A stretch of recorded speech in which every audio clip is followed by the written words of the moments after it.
Honorable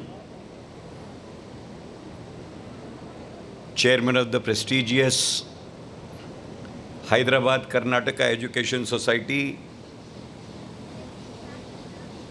presiding over this convocation ceremony, learned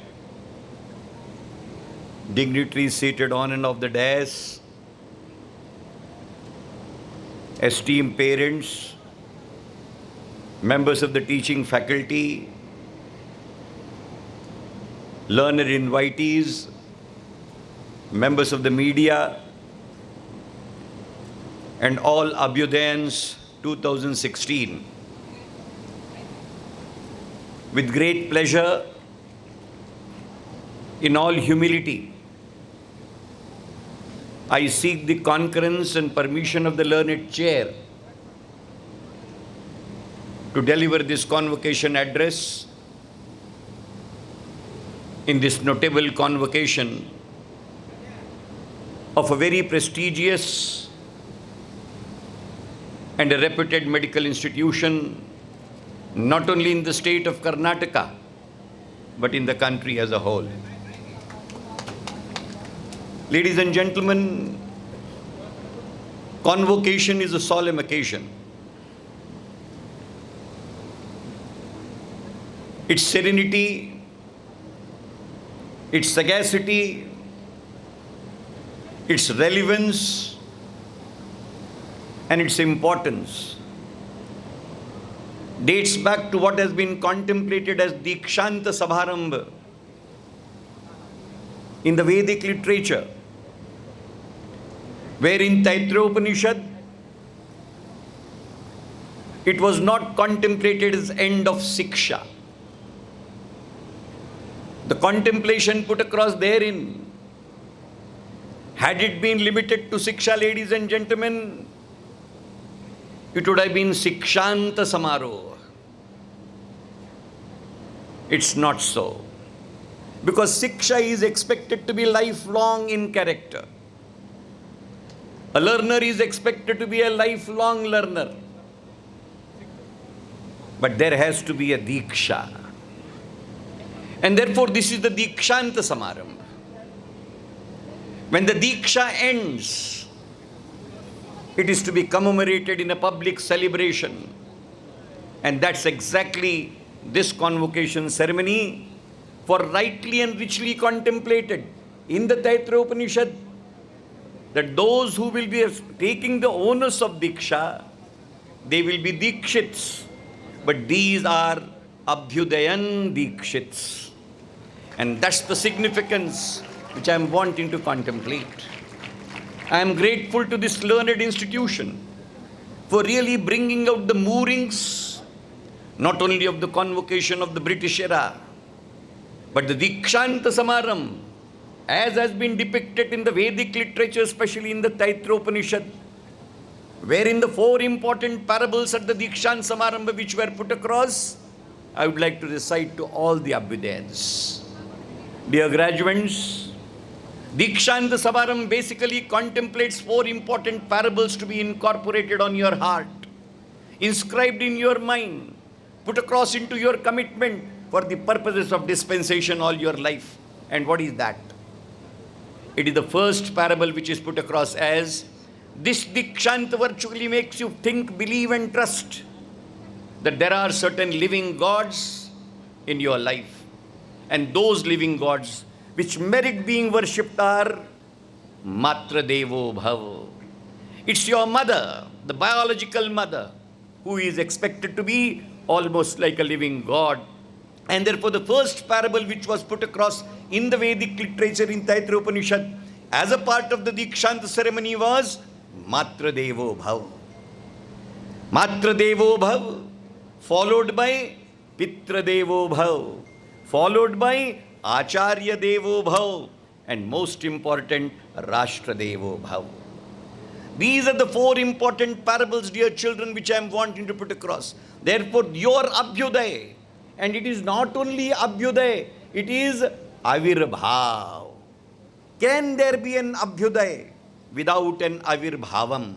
And what is expected to be the Avirbhavam of Abhyudayans? Matra Devo Bhav, Pitra Devo Bhav, Acharya Devo Bhav, Rashtra Devo Bhav. Therefore, these are the four important parables which are required to be picked up by all these Abhyudayans 2016 in the form of new manifestation of a new lease of life, which is Avirbhavam for the rest of their lives. And therefore, I am here to salute your efforts. I am here to recognize and absolutely be humble to your hard work. I am here to absolutely recognize the struggle that you have put in terms of your focused determination, rightly put in by your learned dean, that you are a batch which has transcended against the worst hostilities that any batch at any point of time in the history of mankind would have sustained, and yet you have emerged with flying colors. Therefore, my salutations to all the Abhyudayans for making a historical achievement against the worst odds in the name of pandemic of corona and emerging successful this way. Ladies and gentlemen, what exactly this success is meant for has to be taken note of. 1947, after the constitution of the Constituent Assembly, ladies and gentlemen, there were certain posers which were picked up by the Constituent Assembly while drafting the constitution of this country. You need to be taking a reminder to that particular contour specifically.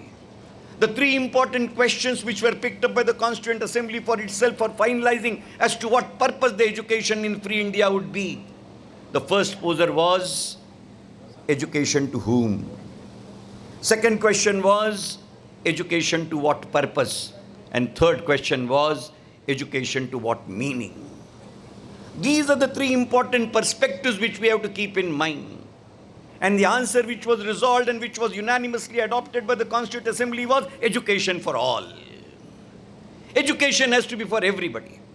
In free India, if there is any weapon by virtue of which the young focused minds can be transformed into precious human resource, the only weapon, the only armamentarium and the only modality is education. But it is not that the importance lies only in education being for all. It was categorically put across that education shall be entitlement of everybody independent of any differentiation and demarcation, be it of caste, color, creed, religion, faith, belief, gender, occupation, vocation, trade, commerce, calling, including modality of worship and geographic location. This was specifically brought out primarily on the ground that if at all modern India is to be created, if at all India has to have its Abhyudaya, if at all India has to manifest itself into a new Avirbhav, education is the only answer. It is that ethos, ladies and gentlemen, that education has its own hallmark. But more important than that was the second answer which was generated by the Constituent Assembly, education for what? And education to what purpose? And the importance lied in the fact that they said, education to the younger generations of this country, not for the purposes of living and only earning livelihood. Education cannot be for the purposes of living. Education cannot be just for the purposes of earning livelihood. And therefore, what for education? And there lies the social responsibility of the education. When it was said, education not for the purposes of earning livelihood or earning a life for yourself, but for the purposes of attaining five important parables, Chairman Sir. It was meant for attaining honor, esteem, dignity, prestige, and self-respect. For whom? For weakest of the weak, for poorest of the poor, and remotest of the remote. This was the spread of education.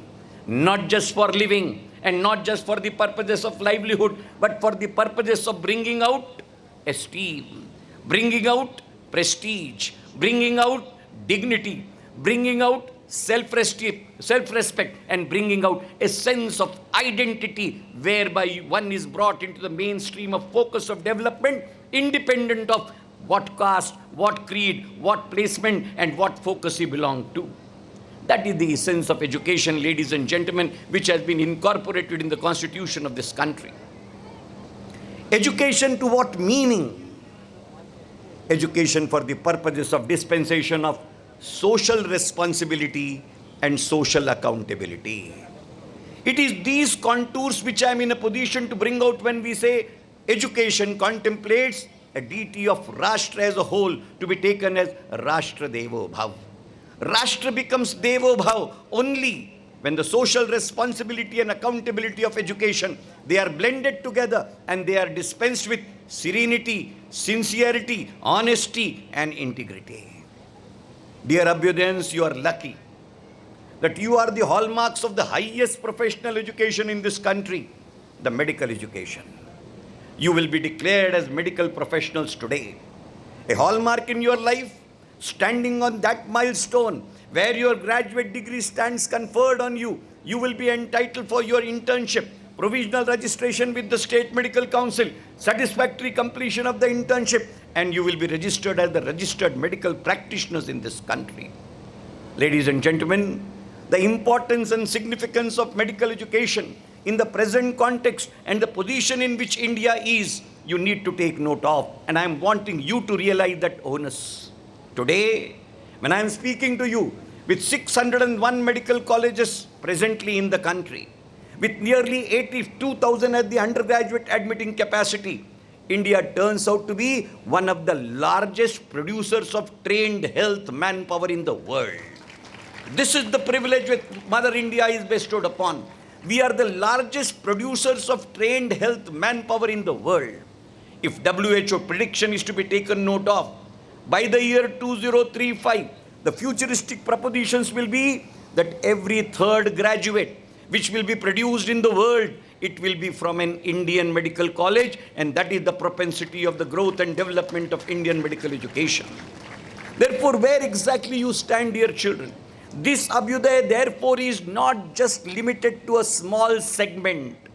This Abhyudaya, Abhyudayans 2016, in the context of the present scenario and the position in which India is placed, it is not just a convocation where I am declaring you as IMG, designated as Indian medical graduate.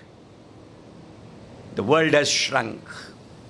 The numbers that you have at your disposal, the propensities that you have in front of you, today you are not just going to be an Indian medical graduate.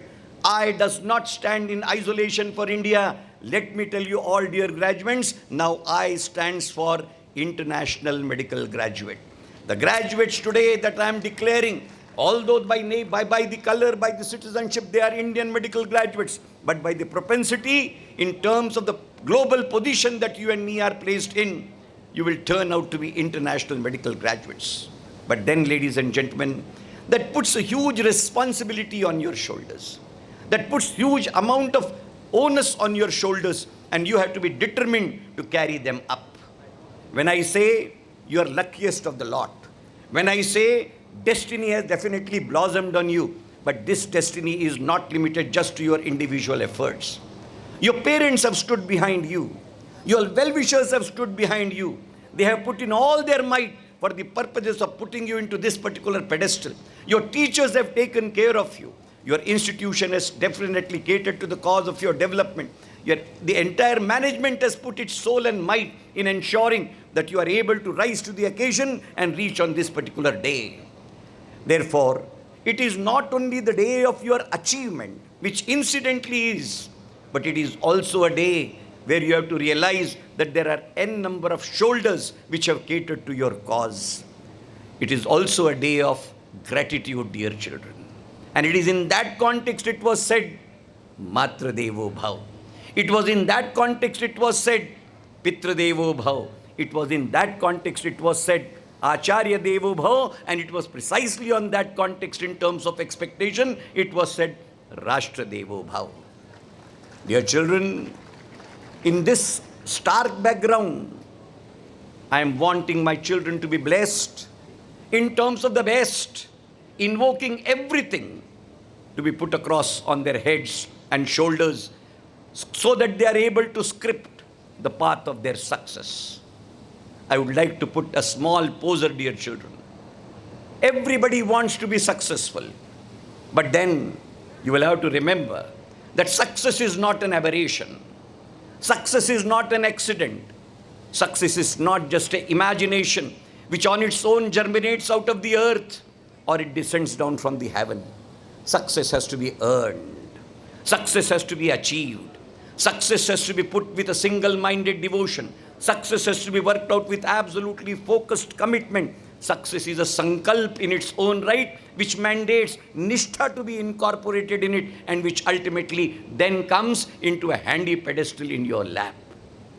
You need to be successful, but then how exactly that success is to be accomplished? Standing on the threshold of your professional life, wanting to be making a definite milestone in your own sway. I wish that you have to be successful. But then, in order to achieve that success, in order to make your mark, in order to make your footprints getting etched on the sands of time, and in order to ensure that those footprints are inerasable in character, the footprints get marked only when you start walking with subtle feet. Where is that subtlety of feet which is going to be earned is $1 million question. And therefore I am wanting to put across 3 important little parables which I thought I will be putting in the lap of my graduates in this convocational address of mine. Dear children, as has been rightly put in by the greatest legendary philosopher and a real role model to the younger generation of this country, former president of this great country of yours and mine, late Dr. Abdul Kalam.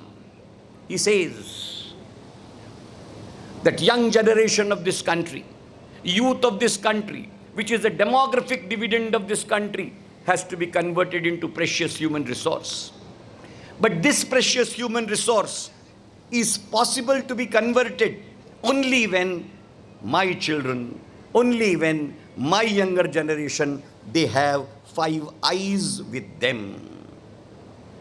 Mind well, when he talks of 5 eyes, again back to the Vedic literature, when you have 3 eyes, it is Mahadev.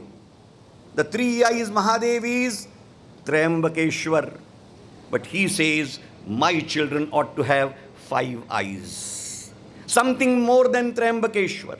And what are those 5 eyes that he contemplates, dear children? His eyes are not EYES. He says they are capital I apostrophe S spelled as eyes. And he says, my children, in terms of their first eye, has to have an I for information. Therefore, your first friend is information. Your second friend is I for imagination. Your third friend is I for your intuition. Your fourth friend is integration of information with imagination, with intuition, and therefore your success outcome is fifth I for innovation, innovation, and nothing else. Therefore, I am declaring all these graduates today, Abhyudayans of 2016, for their newest Avirbhavam, they be entitled to the 5 I's of I for information, I for imagination, I for intuition, I for integration, and I for innovation. Which goes to indicate what, dear children? It only goes to indicate that innovation of self is a self-discovery. Innovation of self is a self-invention. Innovation of self is self-identification. And innovation of self is self-analysis. What for? In order to believe only in one thing, that you are unique to yourself. I would definitely like to quote Ravan Samhita, wherein Ravan says, Ravan and Mahadeva Samvad, if you recall in Ravan Samhita, what does Ravan say? Ravana says, Eko ham, Dvitiyo nasti, na bhuto, na bhavishyati. I am the unique. I am the only unique. This uniqueness of me, it was never in the past, and the possibility of it being replicated in future does not exist. It is that uniqueness, dear children, and that is exactly what I am wanting to say. All of you are unique within your own self. Each one of you is unique. Each one of you is with a definite set of uniqueness which is lying within you. It is this uniqueness which has to be invented. It is this uniqueness which has to be discovered. It is this uniqueness which has to be manifested. This is exactly what Dr. Abdul Kalam says, that every youth, every young man is entitled to his own uniqueness, which is embedded within him or her. Swami Vivekananda defines, therefore, education as a process which results in manifestation of perfection already present in man, unquote. That perfection, that uniqueness is within you. This college, these teachers, these ambience, they have given a weapon for the purposes of manifestation of your uniqueness. Now is your turn. Now is your opportunity to realize that uniqueness, identify that uniqueness, put in effort to ensure that that particular uniqueness embedded in you in the form of precise perfection, it gets manifested. And that's the purpose of medical education, dear children. Therefore, this uniqueness will manifest through another important parable, and that parable is how confident you are and whom do you believe in. We all say that one has to be having faith. We have faith in n number of things. We trust, we believe, we put vishwas. Only guarding connotation which I am wanting to put across is, when you put your faith in somebody else, the possibility of trespass of that faith exists. There can be a vishwas ghat of a vishwas put in by me in others. But there is only one vishwas which cannot be put to any vishwas ghat, which cannot be put to any betrayal, and that vishwas is Atma Vishwas. When I believe in myself, take it for granted, this is the Vishwas, this is the faith which is not open to any trespass.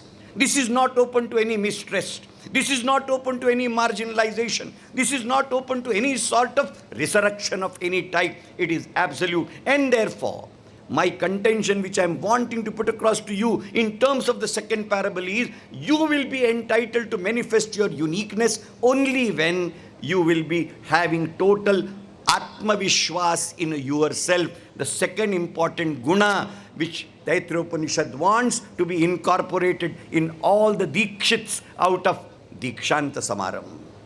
The third important context which I am wanting to put across for your consumption, dear children, is Oscar Wilde made a very beautiful sentence. And he says, life is a sentence, punctuated. Life is a sentence. It has to be punctuated. But then he puts a poser. If life is a sentence and it has to be punctuated, there are various marks of punctuation which are available. What exactly